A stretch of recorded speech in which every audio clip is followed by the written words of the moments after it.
बेरोजगारी बहुत है, साहब भ्रष्टाचार बहुत है, सिस्टम खराब है, तो खुल के तो बोलो ना कि आप सिस्टम किसने खराब किया है। सिस्टम मोदी जी और उनके बोला क्या वहाँ के जो मेन लोग थे, मुख्य लोग, मैंने प्रेस कॉन्फ्रेंस भी देखी और वो ट्रेलर है, ये सिर्फ ट्रेलर है। अगर शिक्षा मंत्री का इस्तीफा नहीं होता है तो प्रधानमंत्री तक जाएंगे। अभी हम सॉफ्ट कॉर्नर के हिसाब से ये ट्रेलर दिखा रहे हैं। आपने अच्छा मुद्दा छेड़ा। प्रेस कॉन्स्टिट्यूशनल क्लब में इन लोगों ने अभी प्रेस कॉन्फ्रेंस करी और इनकी जो प्रतिबद्धता है उसका एक नमूना आपको ऐसे देखने को मिलेगा कि कॉन्स्टिट्यूशनल क्लब में जो अनुमति ली गई, जनता दल, राष्ट्रीय जनता दल के जो सांसद हैं मनोज झा जी, उनसे जो परमिशन ली, क्योंकि किसी भी सांसद या पूर्व सांसद की वहाँ चिट्ठी लगती है कोई कार्यक्रम करने के लिए, तो ये बोल के ली गई कि कोई पत्रकार अपनी बात रखेगा, कहीं कोई ये जिक्र नहीं हुआ कि कॉकरोच जनता पार्टी का ही प्रोग्राम होगा। और जब वो प्रोग्राम वहाँ हुआ और मनोज झा जी को इस प्रोग्राम की जानकारी हुई तो उनके उस इंटरव्यू को भी चलाया जाए, वो भी देखा जाए कि कैसे झूठ की बिसात पे आप राजनीति कर रहे हो। कोई सजा थोड़ा ही हुई है, रिवार्ड दिया गया।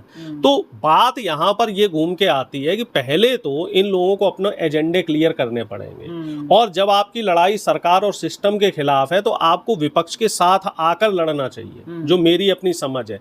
और अगर आप विपक्ष के साथ आकर लड़ाई नहीं लड़ रहे हैं, इसका मतलब आप सरकार के इकोसिस्टम बनने जा रहे हैं, आप सरकार के इकोसिस्टम की तरह काम कर रहे हैं कि जो लोग सरकार से नाराज हो, काबिल नहीं मानते हैं। सुनिए, जो लोग नाराज हो रहे हैं सरकार से, उनके लिए एक विकल्प के तौर पर आप विकल्प बनना चाह रहे हैं, जबकि विपक्ष आए दिन प्रदर्शन कर रहा है। आप लोगों ने कांग्रेस के प्रदर्शन देखे होंगे, कांग्रेस का जो छात्र संगठन है NSUI, यूथ कांग्रेस है, ये पिछले 1 महीने से रोज अलग अलग राज्यों में, अलग अलग जिलों में प्रदर्शन कर रहा है। जंतर मंतर पे इससे बड़े बड़े प्रदर्शन हुए और 5-6 प्रदर्शन हुए, लेकिन उसकी मीडिया में कहीं चर्चा नहीं है।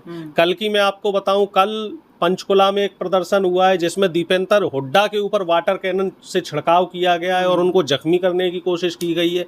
वहाँ कम से कम 20 हजार लोग वहाँ लोग थे, ऐसा नहीं था वो लोग आ जा रहे थे, वो लोग वहाँ बराबर थे और वो लोग बराबर विरोध प्रदर्शन कर रहे थे। इसके पहले राजस्थान में जो प्रदर्शन हुए तो वहाँ का आप जनसैलाब देखिए, वहाँ की भीड़ देखिए, उड़ीसा में प्रदर्शन हुए, उत्तराखंड में प्रदर्शन हुए, देश भर में जो प्रदर्शन है वो विपक्ष सामूहिक रूप से कर रहा है। तो आप हमारे प्रदर्शन में शामिल हुइए। आप एक अलग से जो लकीर खींच रहे हैं और उस लकीर खींचने के बाद आप सिर्फ धर्मेंद्र प्रधान का जिक्र कर रहे हैं, आप प्रधानमंत्री से कोई सवाल नहीं कर रहे, आप गृह मंत्री से कोई सवाल नहीं कर रहे हैं, और आप विपक्ष को भी कटघरे में खड़ा कर रहे हैं। आप कह रहे हैं कि राहुल गांधी अपना काम सही से नहीं कर रहे, विपक्ष अपना काम सही से नहीं कर रहा। इसका मतलब कि आप सरकार द्वारा प्लांटेड है, क्योंकि आपके जो सवाल हैं वो लिमिटेड है, आपके जो काम करने का तरीका है वो लिमिटेड है, जबकि आपको एक वृद्ध रूप से रूपरेखा तैयार करके काम करना चाहिए था।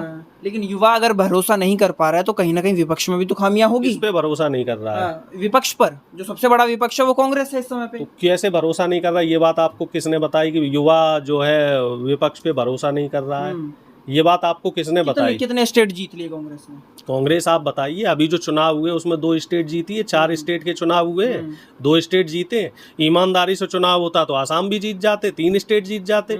और लोकसभा चुनाव देखिए, आप इतना कमजोर है, ईमानदारी से चुनाव नहीं हो रहा तो उसका विरोध भी नहीं कर पा। आप क्या चाहते हो कि चुनाव भी बेईमानी से हो, शासन सत्ता पूरी CBI ED प्रधानमंत्री का वो काम करे और विपक्ष चुनाव ना जीत पाए, तो आप खामियां भी विपक्ष की निकाले। सरकार से सवाल तो आप लोगों को करना चाहिए। बिल्कुल कर रहे हैं हम। नहीं, आप लोग तो सरकार से नहीं सवाल कर रहे हैं। का काम ये होता है कि जो व्यक्ति परेशान है, दिक्कत में है, उसकी आवाज को उठाए। तो परेशान कौन है इस समय? परेशान विपक्ष है या परेशान नरेंद्र मोदी है?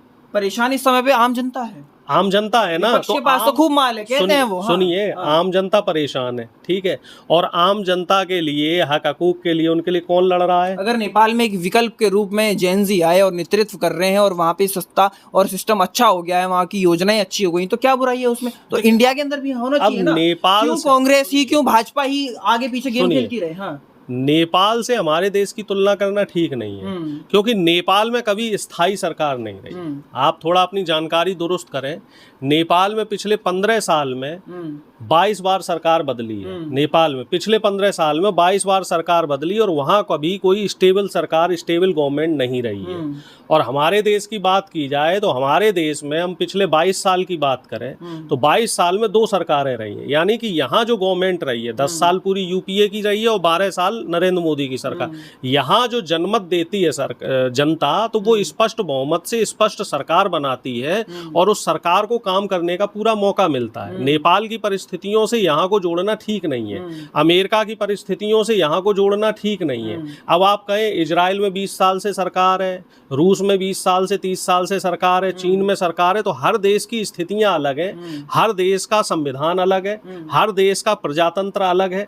तो हर देश को, एक देश को दूसरे देश से आप कंपेयर नहीं कर सकते। भाजपा खेलती रहे और कांग्रेस आती रहे, 10 साल कांग्रेस 10 साल भाजपा, कोई नई विचारधारा, कोई नई सोच रही, आविष्कारी सोच आई ना? नई विचारधारा आई तो थी, आम आदमी पार्टी आई थी, और आम लोग खुश थे ना, बुलडोजर था ना, कुछ आम आदमी पार्टी ने क्या किया वो पूरे देश ने देखा। क्या नहीं किया? रायता फैलाया आम आदमी पार्टी ने, रायता फैला के चले गए।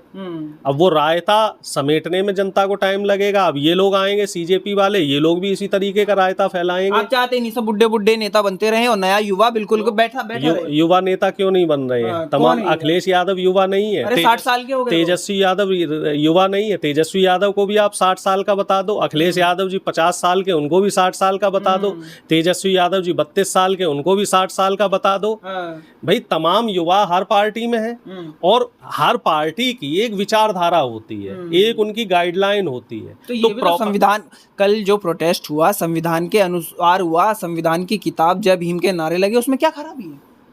मैंने कब कहा खराबी है?